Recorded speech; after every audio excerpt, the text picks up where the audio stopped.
পৃথিবীর জমি বাড়ছে না, অথচ মানুষ বাড়ছে লাগাম ছাড়া ভাবে।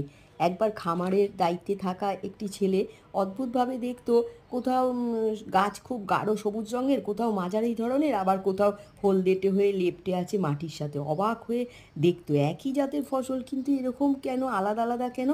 মায়ের কথা মনে পড়তো। গ্রামের লোকদের তাকে জিজ্ঞাসা করলেই তারা বলতো শয়তানের দৃষ্টি, সেই জায়গায় ভালো হয়নি, আর যেই জায়গায় ভালো হয়েছে সেটা ঈশ্বরের দান। কিন্তু তার মন ভরতো না। মনের দুয়ারকে ভালোভাবে খুলে রেখে তবেই দেখবি মায়ের কথা মনে পড়তো। বারে বারে দেখবি মনকে শুধাবি, কেন কেন কেন? দরকার হলে পরীক্ষা করবি। তরুণটির নাম সেলমান ওয়াক্সম্যান। সে পরীক্ষা করে দেখতে পেল, না, মাটিতে নাইট্রোজেন ঘটিত খাবার প্রয়োগ করতে হবে। তা প্রয়োগ করে থই থই ফসলে ভরে গেল। সে পেল ফ্র্যাঙ্কলিন স্বর্ণপদক পুরস্কার। ডিপথেরিয়া প্রতিষেধকও তিনি আবিষ্কার করলেন। আজ